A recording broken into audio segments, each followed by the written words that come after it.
I swore I would pay off the debt and buy my own freedom. After I escaped, I built a quiet life for myself in a small coastal town, thinking I was finally clear. I never imagined that back in New York she would practically burn the city to the ground looking for me. We found Serafina Vance's long-lost love was the rumor that echoed through the grapevine, the whisper that got me dragged right back into the fire. It had been over 2 years since I'd left New York. It started when my father embezzled $500,000 from the Vance Corporation. To avoid prison and total ruin, he signed me over to them. I was 16. In one transaction, I was handed over to the city's most powerful family, a ward of the untouchable Vance heiress. Serafina Vance was the queen of New York's elite, a woman who could make or break fortunes with a single phone call. For 5 years, I was by her side. I watched her grow from a sharp-tongued teenager into the formidable woman who now ran her family's empire. She called me Leo, but in my own mind, a debt was a debt. I was just part of the household staff, an obligation she'd inherited. In my spare time, I wrote. I ghostwrote articles, penned indie novels, and slowly, quietly built a small fortune. The year I turned 21, I hit $1 million. I wired $1.5 million to a Vance holding account 3 times the original debt, snapped my burner phone in half, and deleted every social media profile I had. While Serafina was busy being paraded in front of some blue-blooded suitor her family had arranged, I packed a duffel bag with a few changes of clothes. With the $500,000 I had left, I walked out of the Vance penthouse and never looked back. I was free. I changed my name from Leo Quinn to Leo Rivers, a baptism of sorts. I disappeared into Port Blossom, a sleepy town clinging to the misty Oregon coast, and used my savings to open a small bed and breakfast overlooking the ocean. The business was touch and go, but I made enough to get by for the first year. The internet was a minefield. Mentions of search, cryptic posts from her friends, feelers put out by Vance Security. I figured Serafina was just stung by my sudden departure. She was probably sentimental about the years we'd spent together and just wanted an explanation. I told myself that eventually she'd give up. Lately, the digital noise had finally gone silent. I convinced myself she had forgotten me. I let out a breath I'd been holding for 2 years. It was time to rejoin the world. Maybe get a real job so I wouldn't burn through the rest of my savings. Besides, I wanted to see my family. I took a train that cut across the country, a day and a night of rumbling steel, back to the small Ohio town where I was born. It wasn't hard to find my parents. They were doing well, minor local celebrities of a sort. The talk around town was that their youngest son had landed in a good home with a wealthy New York family, who'd been incredibly generous. They wanted for nothing. All 5 of my brothers had gone to college and gotten good jobs. On the other hand, had been married off young, and a couple of them were already back living at home. One afternoon, I spotted my parents strolling through the town square. I followed at a distance, pretending to window shop, and listened. Their conversation was a bitter comedy.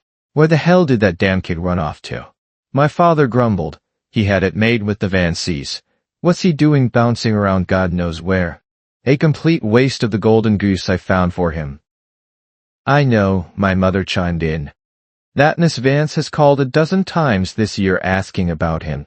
If I knew where that ungrateful brat was, I'd tie him up and ship him back to New York myself. Exactly. Look how good the Vanceys have been to us.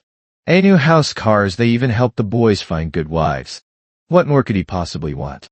In all the years I was gone, they never once came to see me.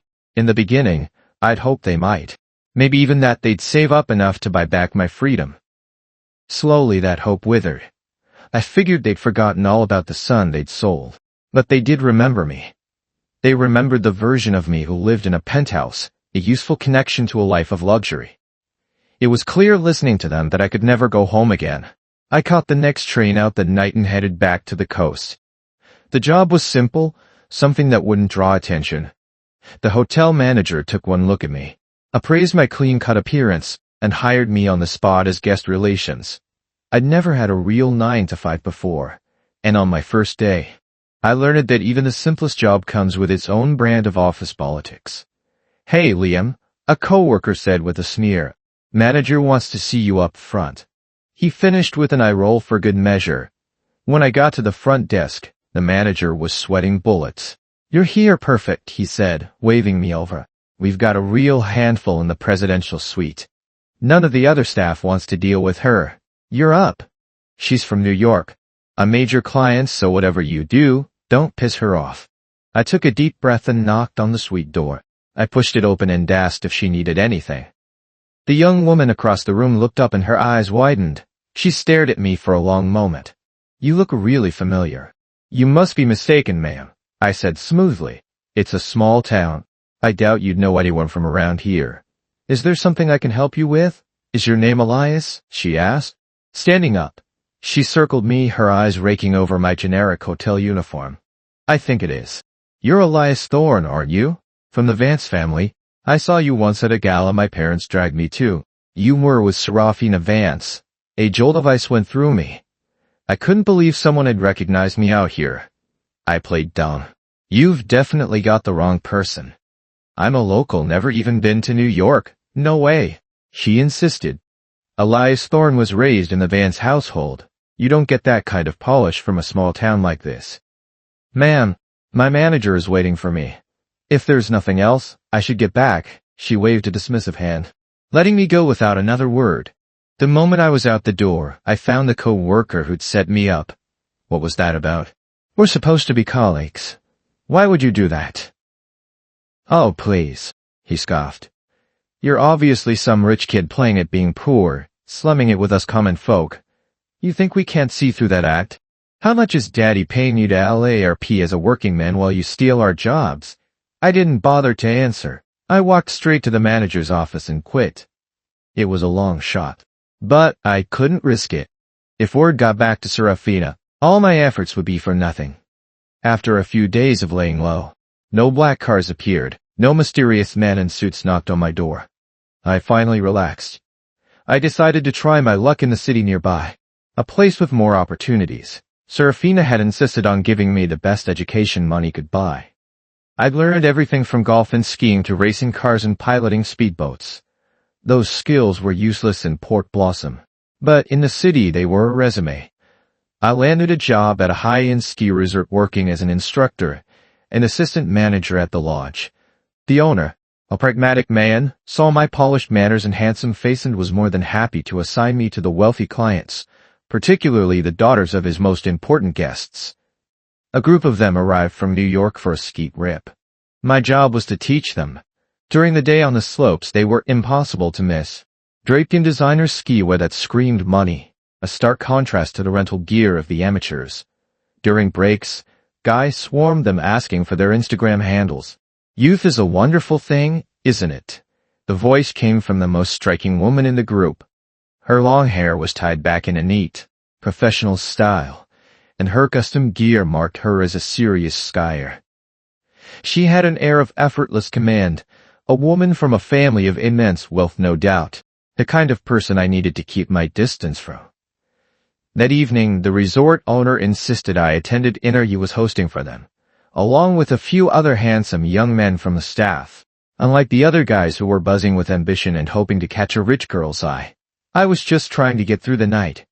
I wore my plainest clothes and sat at the far end of the table. The owner kept pushing the young men to make toasts. They were all too eager, practically falling over themselves to impress the beautiful, wealthy women. One guy even broke into a song, earning a round of applause. When it was my turn, I stood up. "I'm sorry. I don't drink, but I'd like to toast our guests with this tea and wish you a wonderful trip." These women were, for lack of a better term, little hellions. My refusal to drink was a challenge. "What? Are you too good for us?" One of them slurred, grabbing my arm. In the ensuing scuffle as I tried to pull away, my collar was yanked down. "Hey, that's enough." A sharp voice cut through the noise. It was the woman I'd spoken to on the slopes. She stepped between us, shielding me. She was clearly their leader because the others immediately backed off. "Wow. Beatrice, you into this one? Don't worry. We won't steal him from you." "Hey," another girl whispered, squinting at me.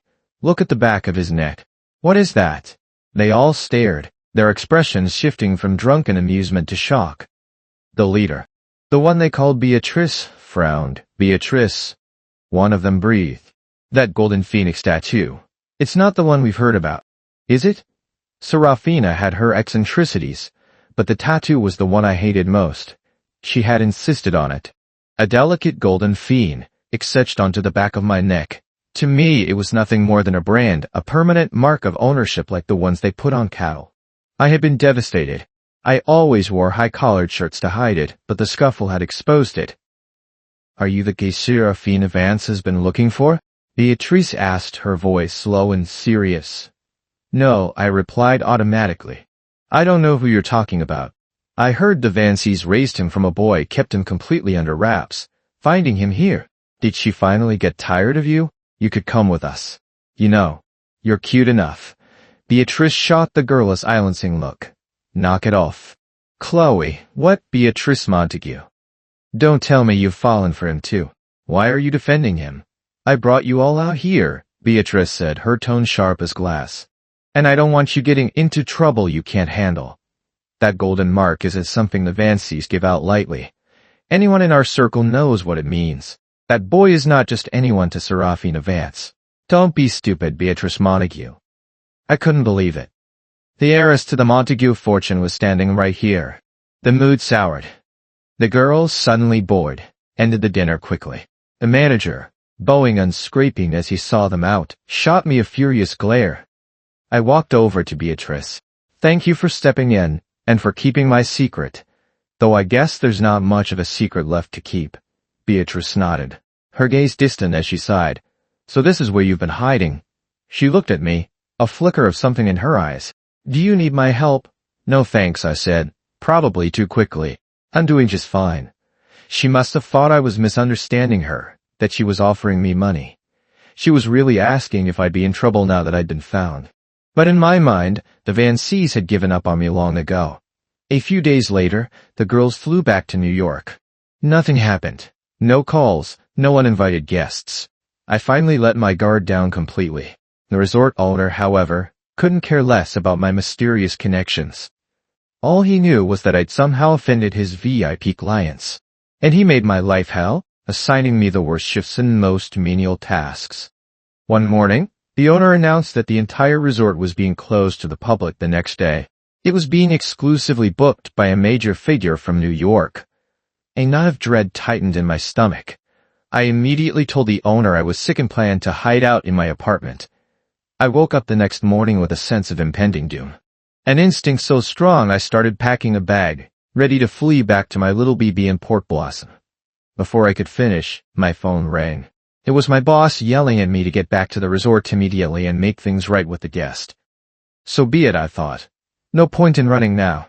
When I arrived at the hotel, the manager practically shoved me toward the presidential suite. The sight of two stone-faced bodyguards standing outside the door made my blood run cold. I tried to feign a casual turn to make a break for it. But they were on me in an instant. They lifted me by my arms and escorted me inside. The manager, seeing the look of pure terror on my face, assumed I'd done something terrible and started to disavow any connection to me, before one of the bodyguards ushered him out. The person standing by the window turned around. 2 years, and she hadn't changed. Still so beautiful it hurt to look at her. An aura of untouchable power radiated from her, a chilling silence that told me she was beyond angry. Her face, which rarely smiled, was now as cold and hard as marble. I managed a weak, trembling greeting. "Hi, Serafina." She walked toward me, stopping so close I could feel the cold fury rolling off her in waves. She was tall, nearly 5'10", but her presence was so immense it made me, at 6'3", feel like a child. She wore a severe black dress, her hair pulled back in an elegant twist. She looked like she'd just walked out of a boardroom meeting and flown directly to the small city to corner her prey. "You ran far, Liam," she said, her voice dangerously quiet. I tried to force a smile. "Soha, what are you doing here? Just passing through." "Don't play dumb with me. Did you really think I couldn't find you just because you were hiding in some dead-end town?" Her eyes narrowed. "You've gotten bold. Working a hotel. Is that what I taught you?" "I'm doing fine," I said, my voice barely a whisper. "Thanks to you, I guess." "How did you find me?" "You think changing your name to Liam Rivers was enough? The moment you used your real ID to buy that train ticket, I knew where you were." so I've been exposed from the very beginning. So, I stammered. How long are you staying? What? You're not planning on coming back with me? Well, I paid back the debt, didn't I? My dad owed you $500,000. I paid you back 3 times over to buy my freedom. You're a reasonable person. Can't you just let me go? If it's not enough, I can earn more. I still have some money. I started to reach for my pocket. The rage in her eyes could have set me on fire. She stepped forward and gripped my chin, forcing me to look at her. I thought you left because you were angry that my family set me up on a date. But this whole time, you just saw it as a debt to be settled. You wanted to sever all ties? Let me tell you something. Liam Quinn, you are never, ever getting away from me. I pulled my chin from her grasp and looked down at her. Why not? I never signed my life away. I want to be free, Serafina. A woman of impeccable control. She looked like she was about to explode. Instead, she swept the vase off a nearby table, shattering it against the wall. She took a deep, shuddering breath to regain her composure. With a flick of her hand, she commanded, "Take him." Minutes later, I was on a private jet soaring back to New York, back to the Van Spent house. Nothing had changed. My room was exactly as I had left it 2 years ago, a time capsule of my gilded cage. This penthouse was where Serafina and I had lived while her parents preferred their sprawling estate in the countryside. Without me, the place felt sterile, stripped of what little warmth it had. Well, I'm here now, might as well make the best of it. I went around greeting the household staff, who all seemed genuinely happy to see me. For days, I didn't see Serafina at all. She was clearly still furious, and I wasn't about to provoke her. She allowed me freedom of movement within the city, but a team of bodyguards shadowed my every step, a constant reminder that I was a flight risk. One evening, my phone rang. It was Serafina's number, but a friend of hers was on the line. "Your girl is completely wasted. You need to come get her." When I walked into the private room of the club, Serafina was slumped on a velvet couch, dead to the world.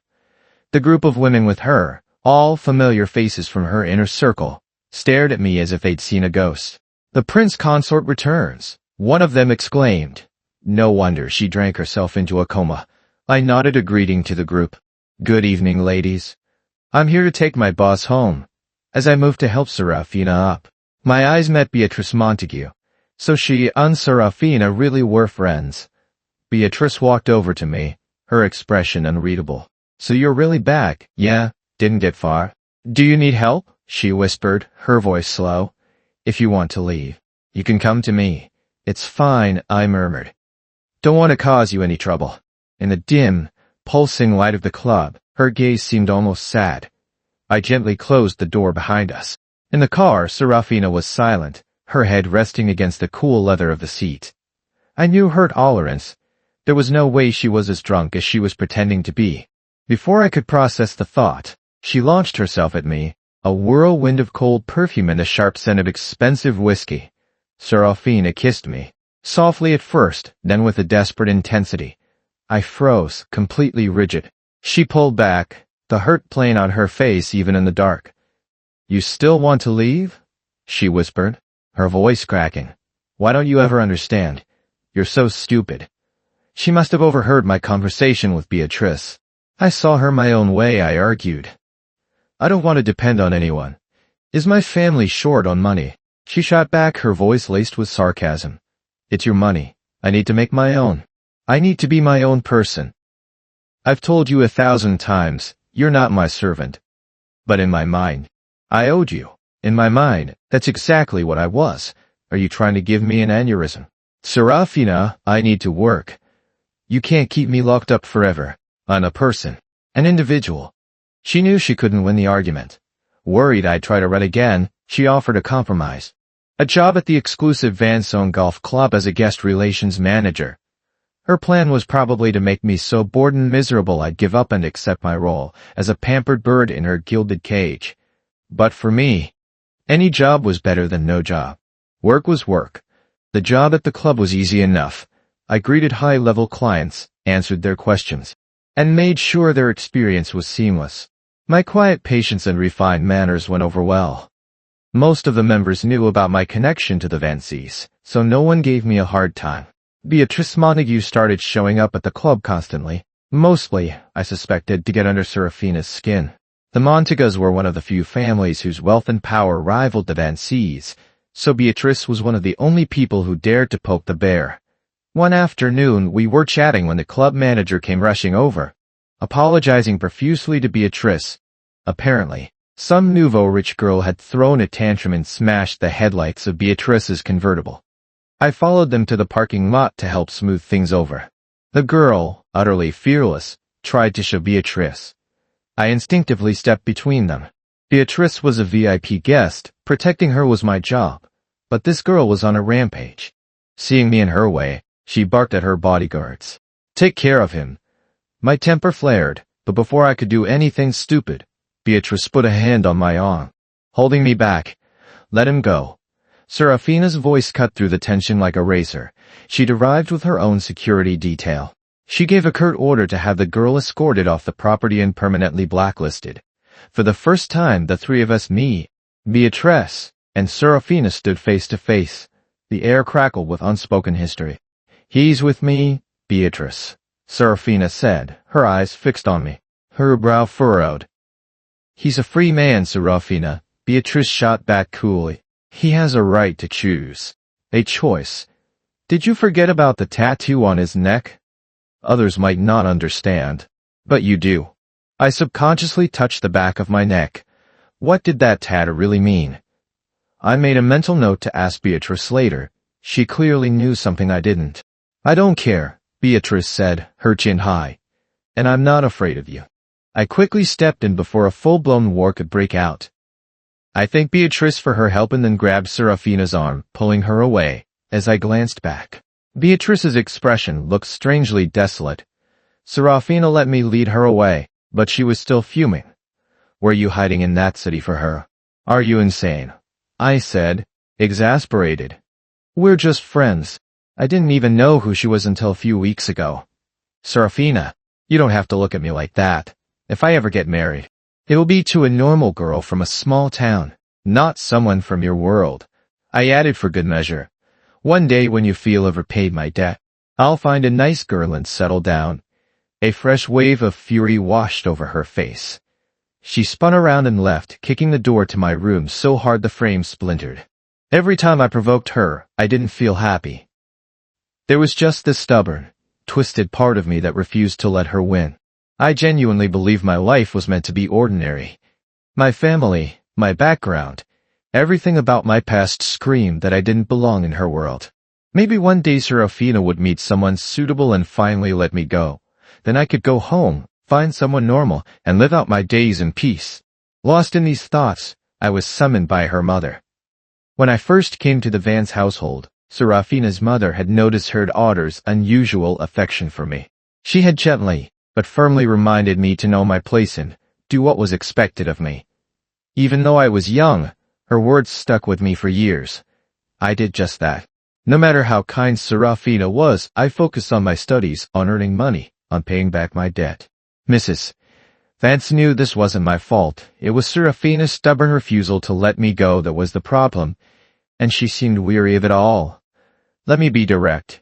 Liam," she said, her voice calm and measured, "you and my daughter are not a match. Your backgrounds are too different. Ma'am, I've always understood that. The opportunities you've given me are more than I could have ever asked for. That's why I left as soon as I paid back the money. I never intended to come back. She cares for you. If you leave again, she'll just keep searching. If you truly have her best interest at heart, you'll persuade her to see Julian Croft." I agreed. I asked Serafina's driver where she was. He told me she was at a downtown bar. I showed up in jeans and a t-shirt. The bouncer looked me up and down like I was a lost college kid until I tilted my head, showing him the phoenix tattoo. His demeanor changed instantly, and he respectfully let me in. I pushed open the door to the private lounge. Serafina was on a sofa drinking alone while two bodyguards stood watch. On the couch next to her, a handsome man was holding a glass of champagne to her lips. It had to be Julian Croft. I walked over slowly, preparing my speech. The man on the sofa immediately sized me up with a look of disdain. "Who's this kid? This is no place for children." "Scram, I'm here to take her home. Tell you what, he said with a smug grin. You drink this whole bottle and I'll let you pass. Serafina kicked his hand away, sending the glass fly. In the dim light, her eyes were filled with a profound loneliness that made my chest ache. What are you doing here? Don't drink anymore, I said softly. Julian is waiting for you at home. Your mother sent me to get you. I'm not good enough for you, I thought. You deserve better. She slowly exhaled a single word as if it took all her strength. Fine. When Julian Croft left the penthouse later that night, he was beaming. After all these years of pining for Serafina, he'd finally made progress. He even thanked me as I was in the kitchen preparing a late dinner. A few days later, Julian showed up at the golf club with a group of friends and specifically requested me to join his party. He smiled graciously and introduced me to his friends as a member of the Van's household staff who knows Serafina best. He was discussing marriage with the Van C's, he announced, and wanted my advice. Liam, he said, his smile never quite reaching his eyes. Tell me, what is Serafina like? I listed everything I could think of, her favorite foods, hobbies, the brands she preferred. Julian listened intently, the picture of a doting fiancé. He was everything a man from his background should be: polished, charming, and utterly ruthless. At the end of the day, as he was about to leave, he turned back to me. Liam, I've always known Serafina is in love with you. I've been watching for years, waiting for her to come to her senses. It seems she hasn't. But I don't care. She's a suitable wife. You could never give her the life she deserves. In the end, she can only choose me. I'm the only one who can give her what she wants. It was a gut punch.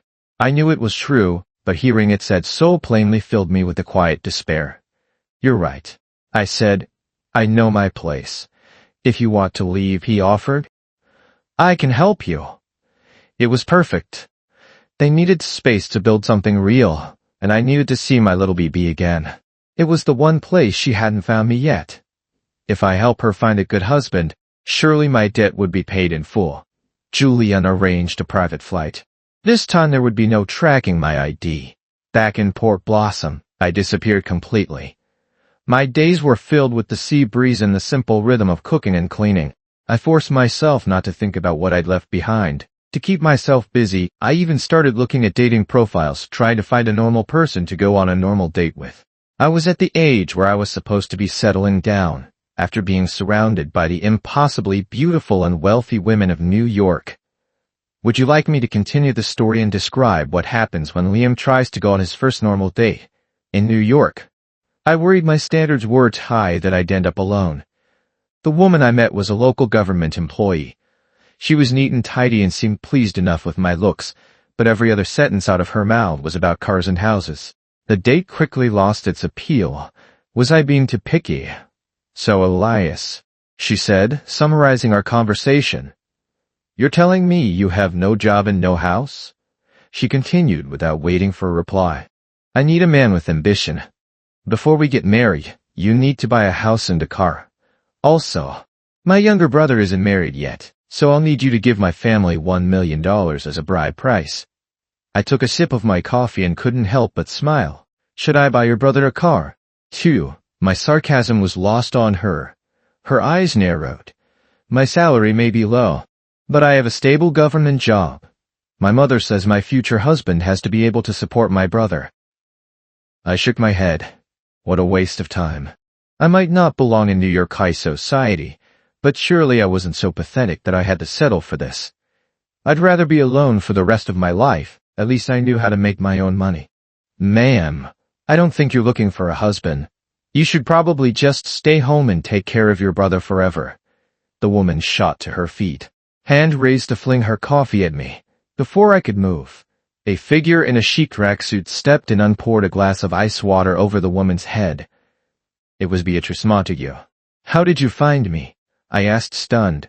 I called your old boss at the ski resort. He had your address. She looked at me, a wry smile on her face. Do you have any idea that New York has been turned completely upside down? I paid for our disaster date, and we walked back to my place. I made her a cup of coffee and we sat on the porch, the quiet hum of the ocean a world away from the chaos she was describing. Serafina went nuclear, she said, her voice a mix of awe and amusement. She seized control of the entire Vance conglomerate, launched a hostile takeover of the Croft family's main corporation, and completely dismantled their empire. The Crofts are ruined. She took a sip of her coffee. She's looking for you everywhere. The whole city knows you're missing again. Beatrice looked out at the sea, thoroughly enjoying the drama. You know, she's offering a $5 million reward for any information on your whereabouts. What? I'm worth that much, I joked. Can I turn myself in? I can help you hide, she offered. Thanks, but I don't understand why you're being so nice to me. I have nothing you could possibly want. I admire you, she said simply. I've heard your story. A poor kid who turns his back on the Vance fortune to buy his own freedom.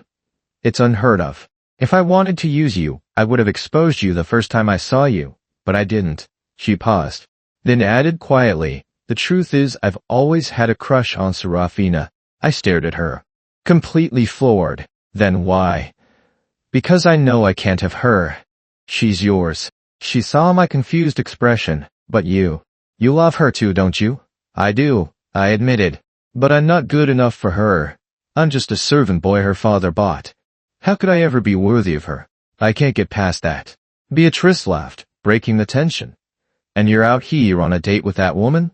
If Serafina knew, she'd drag you back to New York, hang you by your thumbs, and then feed that gold digger to the dogs. As if on cue, there was a knock on the door. When I opened it, Beatrice couldn't help but let out a dry, defeated laugh. Serafina stood on my porch. She strode past me, her eyes locking on Beatrice, and without a word, slapped her across the face. I immediately jumped between them. Stop it. It's not her fault. I left on my own. Serafina ignored Beatrice, her gaze fixed entirely on me. Her voice was strained, fragile in a way I'd never heard before. I'm going to ask you one last time. Do you want to leave? If you say yes, I swear, if you don't come looking for me, I will never bother you again. For the first time, I saw the vulnerability beneath her iron exterior, but I still couldn't bring myself to stay. I can't get over the hurdle in my mind, I said, my voice heavy. Please, send me abroad. I want to study. I want to build something for myself. I needed to be a free man to become someone worthy, before I could even entertain the idea of standing by her side as an equal. She agreed. Just like that, I was on a plane to London, finally getting the chance I'd asked for. I knew I was still under her protection, that she would never truly let me out of her sight, but she respected my wish. I knew she would. The next 2 years were a whirlwind. I threw myself into my studies at the London School of Economics, worked part-time jobs, and interned at a fine in the city. I barely slept. My professors praised my quick mind and relentless drive. By the time I graduated, I had saved a considerable amount of money, enough to be considered a minor success in my own right. One spring day, the gray London sky made me homesick. I missed the vibrant, chaotic energy of home, the taste of spicy barbecue and sizzling skewers. I packed my bags and booked a flight back. The moment I landed, I called Beatrice. I still felt guilty about the slap she'd taken for me. You got hit because of me 2 years ago, and I never even said sorry. Let me buy you dinner. Barbecue on me. Beatrice picked me up in her sports car at the restaurant. My American stomach finally woke up. I devoured plate after plate of food, oblivious to Beatrice's shocked expression. She had matured in the past 2 years. The playful girl replaced by a poised, elegant woman whose regal air would intimidate any stranger. Serafina has been on a corporate rampage. She told me between bites. She's the most feared person in New York. One wrong move and she could end you. You should eat. I mumbled through a mouthful of brisket. This is delicious. She's almost 30 and still not married, you know. Every eligible bachelor in the country is lining up for a chance. And you're not worried at all. What's meant to be will be, I said.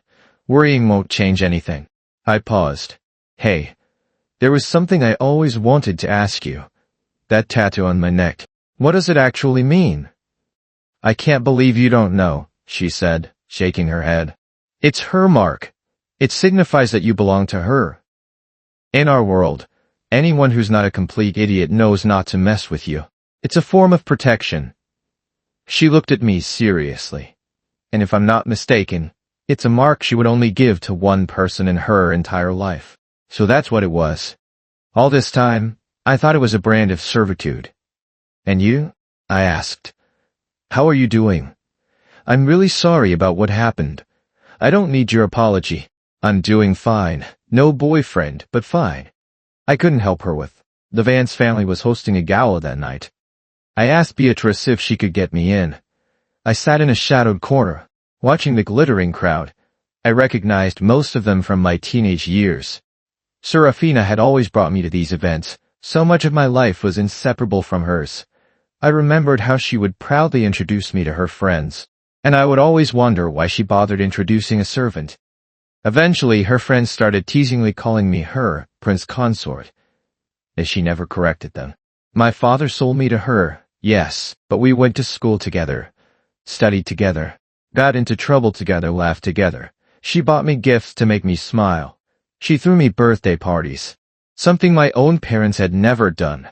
She was my friend, my guardian, my entire world. And for all those years she had been quietly supporting my family back in Ohio, a fact I had never known. For all her sharp edges, she was rarely truly angry with me. The most she would ever do was tap me on the head when I was being impossibly stubborn, soft-hearted woman. I watched her now gliding through the room with a champagne flute in her hand, effortlessly handling business associates and fending off admirers. I saw men summon their courage to approach her, only to be politely but firmly shut down. They would retreat dejected, and another would take his place. I watched her for what felt like hours, until finally her eyes scanned the room and locked with mine. 2 years abroad felt like half a century. "You're back?" she asked, her voice barely a whisper across the silent room. I broke into a wide, happy grin. "I got tired," I said, "so I came home." "Are you going to leave again?" "Never." The armor she had worn for so long finally cracked. She crossed the room in 3 quick strides and collapsed into my arms. In those 2 years abroad, my perspective had shifted. I had learned that we are all born equal, and no one is inherently better than anyone else. And now I was my own man, a small success in my own right. It was time to be brave, to finally pursue the woman I had loved since I was a boy. This time, I rented my own apartment. I didn't move back into the Vance penthouse. A few days later, Serafina's mother came to see me. "It's good that you're back," she said. 2 years had etched fine lines on her face. In my memory, she had always been a vision of perfectly maintained elegance. She had never been particularly warm toward her daughter, but now her expression had softened. "For years, my daughter has ignored every man who has approached her. I was beginning to worry," she said with a wry smile. "It was wrong of me to try and separate you back then. You're her great and resolved business. She can't live without you. I've spoken to her father. He's always been fond of you, and I will no longer interfere. From now on, just live your lives and be happy together." I was stunned. I had been bracing for a dramatic confrontation, the scene where the wealthy mother offers you $1 million check to leave her daughter. I'd even rehearsed my refusal in my head. $1 million wasn't nearly enough. Shortly after Mrs. Vance left, Serafina arrived, looking anxious. "What did my mother say to you?" "Nothing much." "Good," she said, relieved. "I was afraid you'd pull another disappearing act." I said, taking her hand, "I'm staying here with you." During the wedding preparations, Serafina insisted on flying my family in from Ohio. Everyone came except for my 2 oldest brothers, who couldn't get time off work. Seeing them was strange. I had been sent away so young that the bonds of family felt thin and unfamiliar. But I was grateful to Serafina for wanting them to witness my happiness. I booked them rooms at a luxury hotel, but they insisted on staying at the Vance penthouse. Serafina, ever gracious, obliged. "Look at this place," my mother exclaimed, her eyes wide. "Our Elias really made it. Imagine living in a house this big." There was no shame, no remorse for what they had done. They reveled in the luxury, acting as if selling me had been a stroke of genius that landed me in a paradise.